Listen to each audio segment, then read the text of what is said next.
We'd always been a rowdy bunch, my friends and me. The kind of crew that thrived on adventure, the thrill of breaking rules, and the freedom of the open road.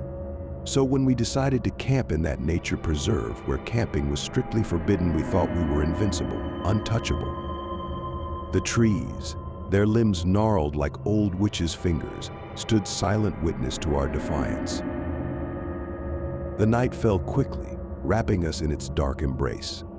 We laughed and joked around the campfire, the flames dancing like demons in the cool night air. It was supposed to be a night of camaraderie and reckless joy. But then, out of nowhere, it came an eerie, mournful whistle. It wasn't like any bird or creature we'd ever heard. It cut through the night like a blade, its tone high and sorrowful, like the wind through a forgotten graveyard.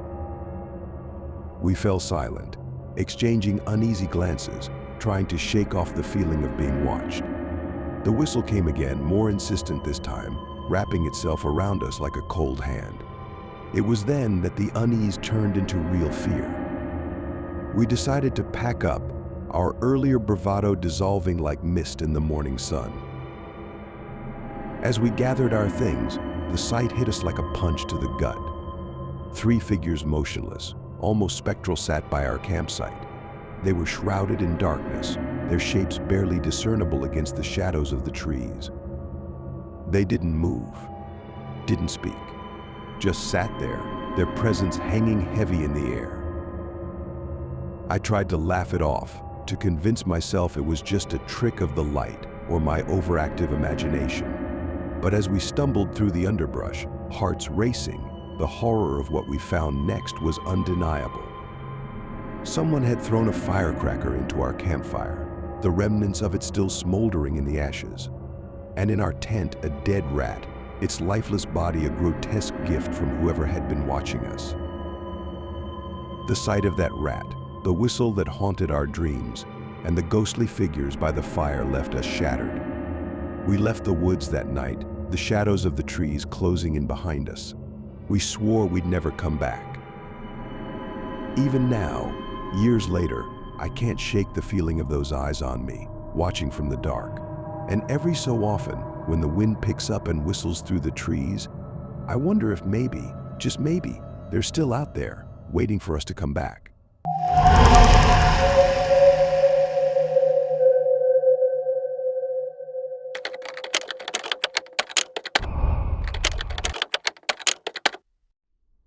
It wasn't the kind of night that invites strangers out into the world, but there I was, hitting the park's jogging trail, my breaths coming out in ragged clouds of vapor. Home was a battleground of noise and anger, and I'd come to this place of relative silence to escape the chaos. The park was deserted at this hour, just the way I liked it. The streetlights cast long, eerie shadows, and the night air was heavy with the promise of something unseen. I was midway through my routine when I saw him. A man standing at the edge of the park, his features obscured by the dim light. He seemed to materialize out of nowhere, his sudden appearance making my heart skip a beat. The strangest thing, he knew my name. "Danny," he said, his voice a rasp that seemed to slide through the darkness like a whisper from another world. I froze, my muscles tensing. How did he know my name? I was sure I'd never seen him before. His eyes, dark and hollow, seemed to follow me as I fumbled through my workout, trying to ignore the creeping unease that coiled around my spine.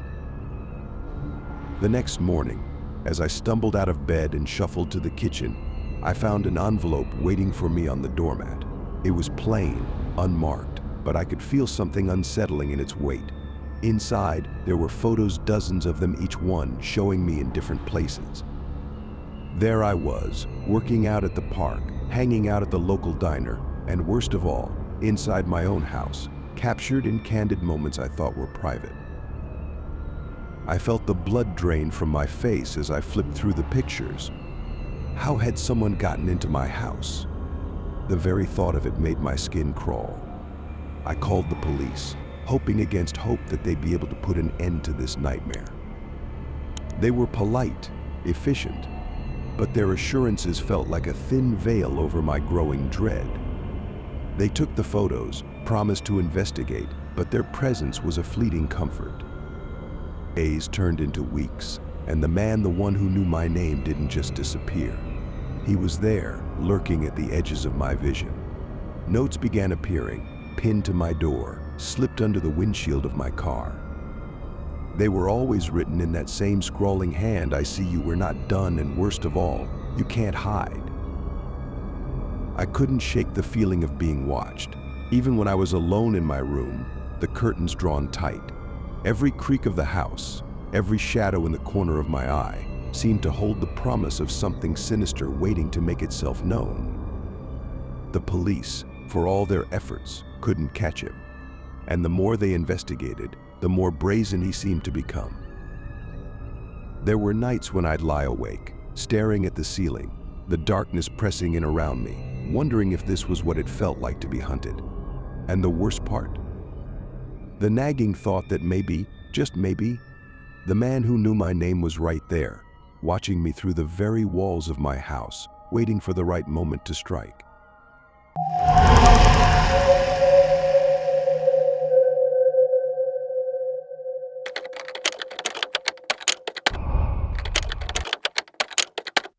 I was stumbling around the roof of Randy's place, trying to make sense of a world that had turned into a blur of flashing lights and thudding music.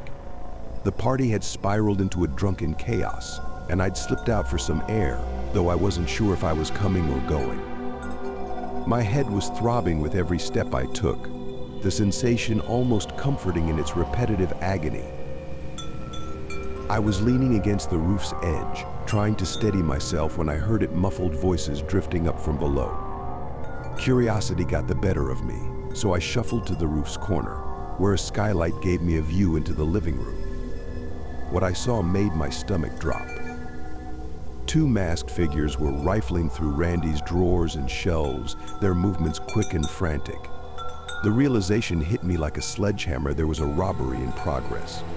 I fumbled for my phone, my fingers numb and clumsy, and dialed 911 with a shaky hand. The minutes dragged by like hours, the robbers' voices growing louder, more frantic. I could hear the sirens approaching, their wail a beacon of hope in the oppressive night. Desperate, I threw a few things off the roof to distract the robbers, creating enough of a commotion to buy myself some time. When the police finally arrived, it was a scramble of flashing lights and shouting. The robbers, startled and disoriented, tried to make a run for it, but one of them was quickly subdued. The other slipped away into the darkness, leaving behind a mess of overturned furniture and scattered belongings. The relief was short-lived. When I stumbled back inside, my head still spinning, Randy was pacing the living room like a caged animal. His face was pale, his eyes darting around as if he expected the robbers to burst through the door at any moment.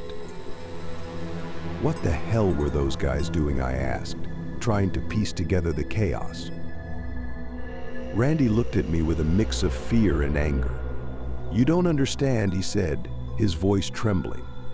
"They've been threatening my family, harassing us for weeks.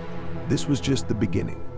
Now, with one of them arrested, they're going to come after us even harder." I stared at him, the weight of his words sinking in. The robbers weren't just random criminals, they had a vendetta. And now that they knew we had interfered, there was no telling what they might do next. The days that followed were a blur of heightened tension and paranoia. The robbers' threats escalated, their messages coming through in the form of cryptic notes and menacing phone calls. Randy had installed security cameras, floodlights, and even hired a guard, but the sense of impending doom lingered like a dark cloud. We were trapped in a nightmare that wouldn't end, and every shadow, every creak in the house became a source of constant dread. And me? I was left with the uneasy feeling that the real horror wasn't in the robbery itself, but in what came after. The terror of knowing that the nightmare was far from over, and that somewhere those masked figures were still out there, waiting for the perfect moment to strike again.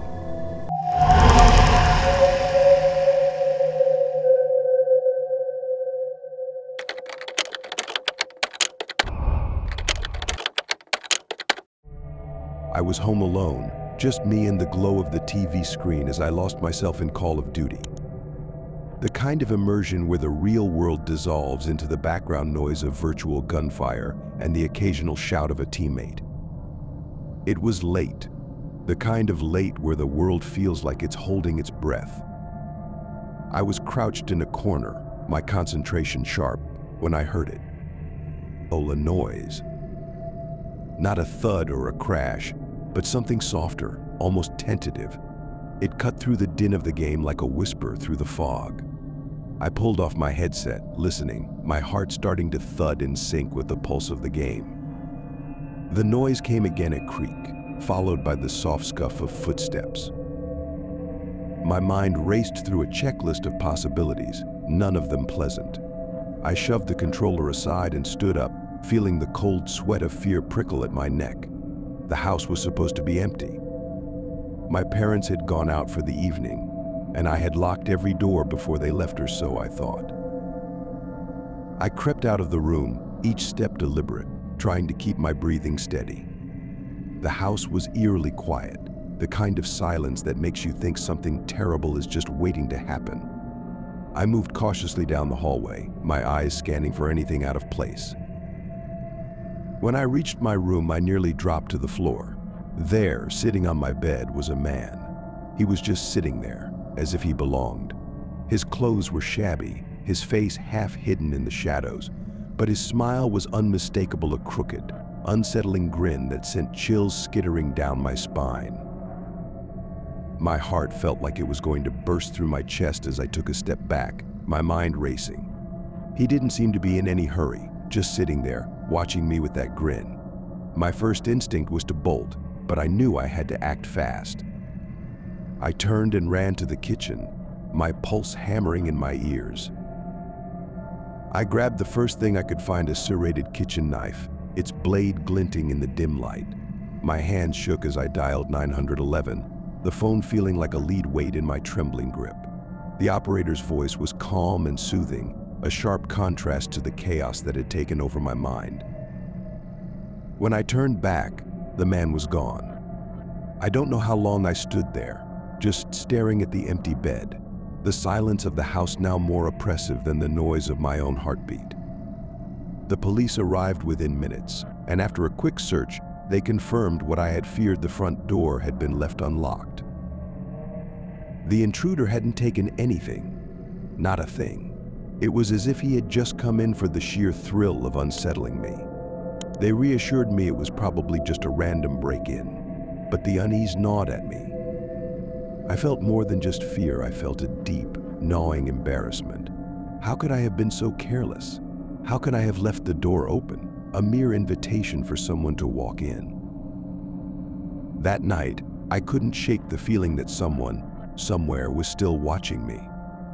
The man's grin haunted my dreams, and every creak of the house seemed like a prelude to something worse.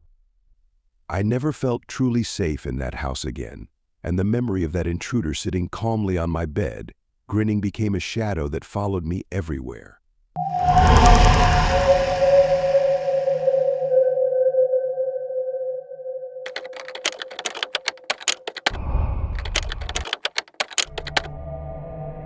I was just a kid, barely out of elementary school, and like most 8th graders, I was hopelessly lost in the world of the internet.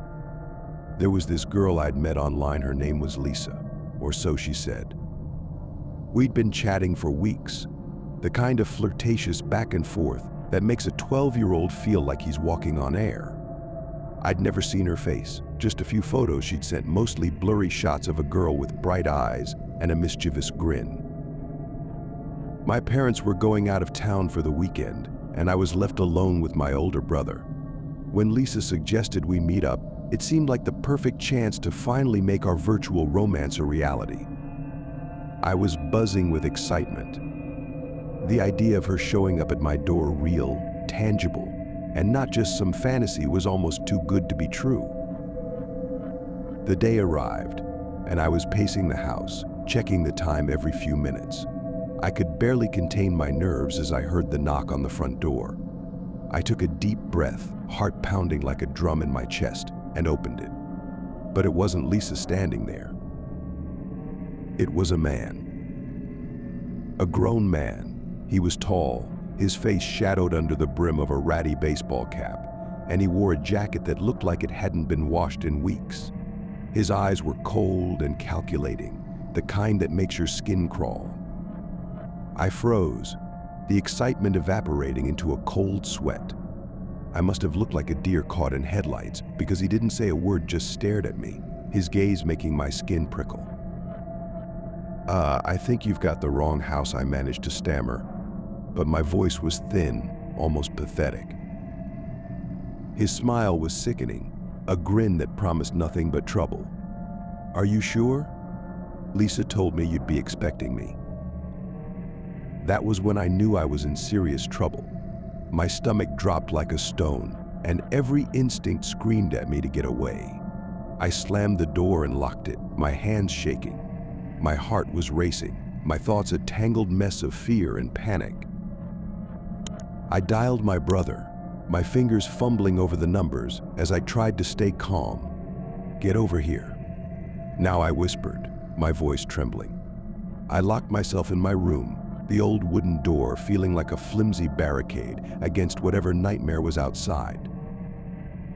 I heard the sound of muffled voices, my brother and his friends confronting the intruder. The commotion was a blur of shouting and heavy footsteps.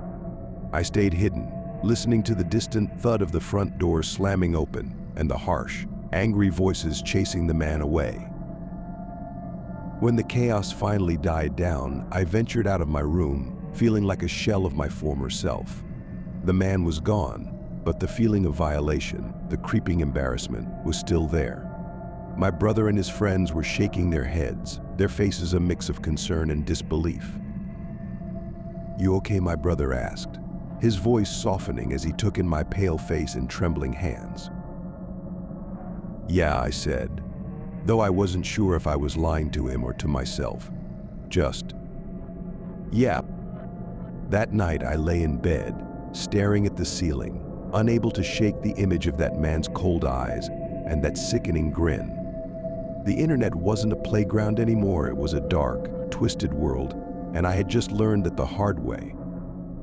The trust I'd given so freely had been shattered, and the feeling of being watched, of being preyed upon, lingered long after the man had disappeared into the night.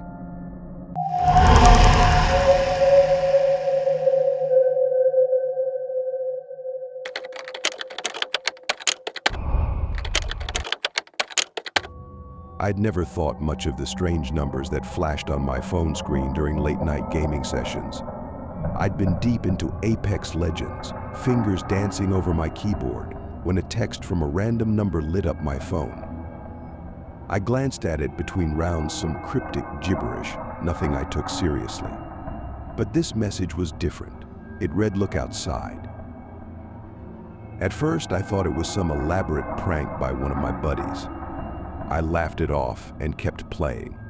My apartment was quiet, too quiet, in that eerie way that only happens when you're home alone and the walls seem to listen. I glanced at the message again. It was hard to shake off the nagging feeling that something was wrong. I pulled myself away from the game, rubbed my eyes, and walked over to the window. Outside, the night was darker than usual, like a black curtain had been drawn over the world. I squinted into the void, and that's when I saw him, a man standing just beyond the reach of the streetlight, his figure cast in deep shadow. I froze. He stood motionless at first, but then he started moving. He began to bang on the window with a force that made the glass shudder. My heart jumped into my throat, and my breathing came in ragged bursts. The man's face was obscured, but his intent was clear. He wanted in. I fumbled for my phone, hands shaking as I dialed 911. My voice was a whisper as I reported the intruder, my eyes never leaving the figure outside.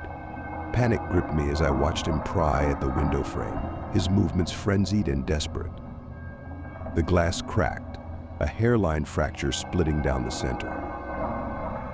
I bolted for the bedroom, slamming the door behind me and dragging a dresser in front of it. My mind raced, each thud from the window echoing louder than the last. The police were on their way, I kept telling myself. They had to be. I just needed to hold on a little longer. The minutes felt like hours. Every scratch against the glass, every muffled thud, sent jolts of terror through me. It wasn't until I heard the distant wail of sirens that I finally began to breathe again. The man was dragged away, struggling and shouting, a face now visible under the flashing blue lights. His eyes were wild, his expression twisted in rage.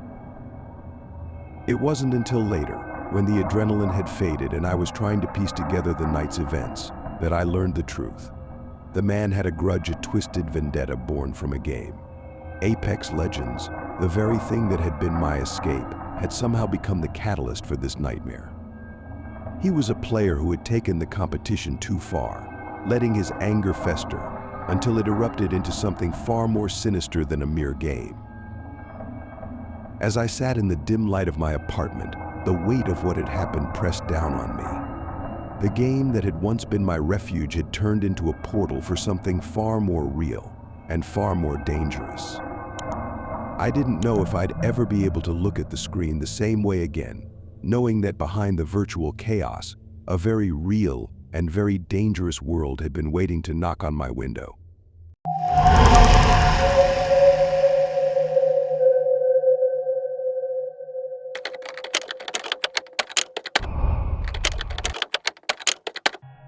It was supposed to be a simple night out with friends, a break from the grind, a chance to escape the monotony of our everyday lives. We packed up some coolers, a few beach chairs, and a good deal of high spirits, then drove to that secluded stretch of sand we all loved. A little piece of paradise that was far from the prying eyes of the world.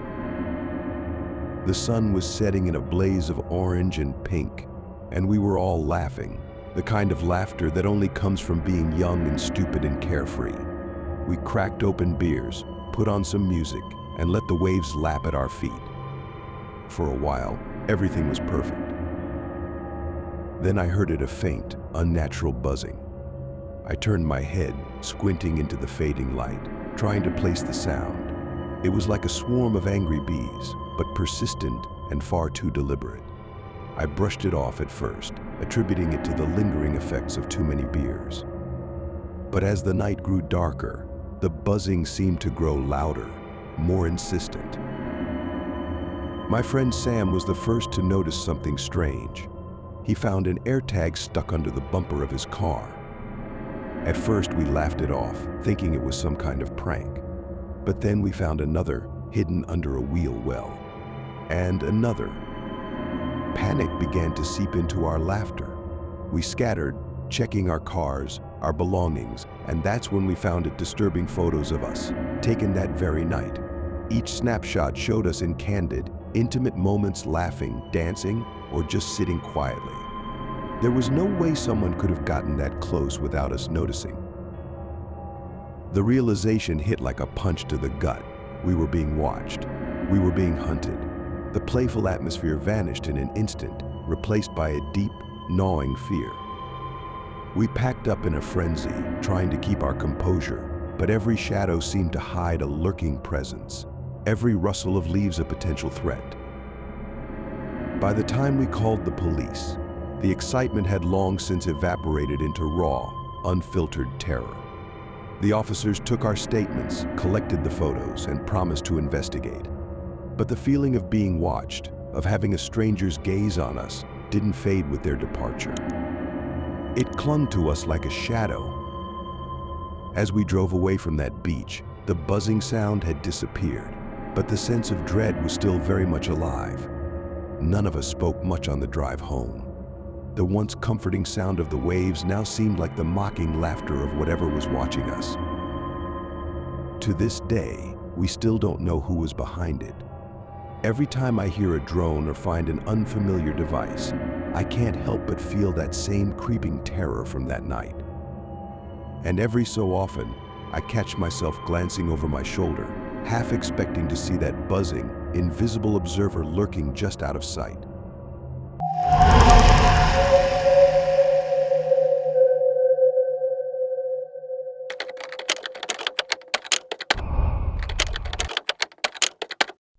It was supposed to be a simple escape. A quiet night at the beach with Jake, just us and the stars. We'd heard the place was deserted, and that's exactly what we were after. The sort of solitude where your thoughts can drift like the tide. But from the moment we arrived, something felt off. Maybe it was the way the wind whipped around us, or the eerie silence that settled over the place like a shroud. We set up a small fire, its crackle the only sound breaking the oppressive quiet. But then, out of nowhere, we heard a metallic buzzing, like a swarm of wasps trapped inside a tin can. At first, it was just a whisper, a faint hum on the edge of our hearing. We shrugged it off, figuring it was some sort of machinery from the nearby town. But as the night deepened, the buzzing grew louder, more insistent. It was like it was coming closer, creeping into our heads with a relentless, almost malignant persistence. I tried to ignore it, but Jake's nervous glances and fidgeting made it clear he felt it too. When the buzzing reached a pitch that made our teeth ache, I decided it was time to go. I stood up, and that's when we saw them. Dark figures, tall, unnaturally thin, standing on the dunes. They weren't moving. They just stood there, their outlines impossibly tall against the moonlit sky, their presence almost like a dark stain on the landscape. Panic shot through us. Jake grabbed my arm, his face pale. We ran, stumbling over the sand, our footsteps echoing like thunder in the otherwise silent night. The buzzing followed us, relentless and deafening, until we were back at our bikes, barely able to catch our breath. We sped away, the sound of the buzzing still ringing in our ears. We didn't talk much on the ride home. What was there to say? We just wanted to put as much distance between us and that place as possible. But the next morning, the nightmare continued. Our bikes were gone, no trace of them. No tire tracks, no signs of tampering. It was as if they had just vanished into thin air. We searched the area, our eyes scanning every shadow, every possible hiding place. But it was like they had never existed at all. The buzzing never quite left us. It lingers in the back of my mind, a constant reminder of that night on the deserted beach. Sometimes, when the wind picks up or when I'm alone in the dark, I still hear it, a faint, metallic hum, growing louder and more insistent, as if those tall, dark figures are waiting for me to return.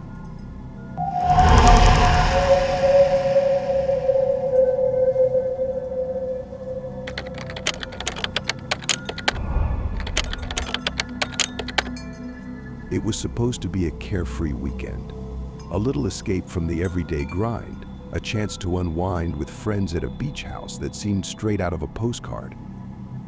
The place was perfect, nestled on the edge of a lagoon with a dock that jutted out into the still water like a finger pointing to the horizon. The first night was tranquil, too tranquil, the kind of calm that makes you uneasy, like the stillness before a storm. We were sitting on the deck, drinking beers and telling stories, when we noticed them. Figures, distant and hazy, standing on the opposite dock. At first, I thought they were just shadows cast by the moon, but there was something about their stillness that was off. I wasn't the only one who felt it. As the night wore on, the figures seemed to grow more distinct, more menacing. They stood there, unmoving, like sentinels keeping watch over something we couldn't see.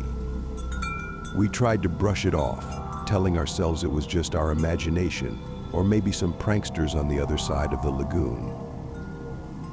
Then, things took a darker turn. One of the figures stepped into the water, and then another, and another. They started swimming toward us, gliding through the water with an unnatural ease that made my skin crawl. Panic set in like a tidal wave. We scrambled, shouting at each other, desperately trying to lock up and get out of there. In our haste, we made a terrible mistake. Doors were left ajar, windows were left unsecured. We were too focused on getting away from whatever was coming toward us to think about the house itself. We fled, driven by a primal fear that clung to our heels. The next morning, when we returned to the beach house, the place felt different, empty, hollow. It took us a moment to realize why. The front door was wide open. The house had been ransacked.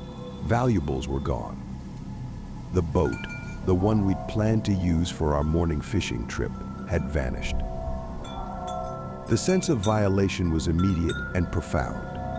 Someone had not only invaded our space but had taken what was ours. The thieves had slipped in through our negligence, taking advantage of our fear and disarray. We spent the rest of the weekend in a state of heightened paranoia, every creak and groan of the house amplified in our minds. The figures on the dock were never seen again, but their presence lingered in the pit of our stomachs. It was as if they had been a harbinger, drawing us into a trap we couldn't have imagined. By the time we packed up and left, the beach house felt more like a tomb than a vacation spot. We were left with a gnawing sense of betrayal, both by the thieves and by our own nerves. The lagoon, once a picturesque escape, now felt like a dark mirror, reflecting our deepest fears and failures. And I knew, with a certainty that chilled me to the bone, that the figures on the dock had only been the beginning.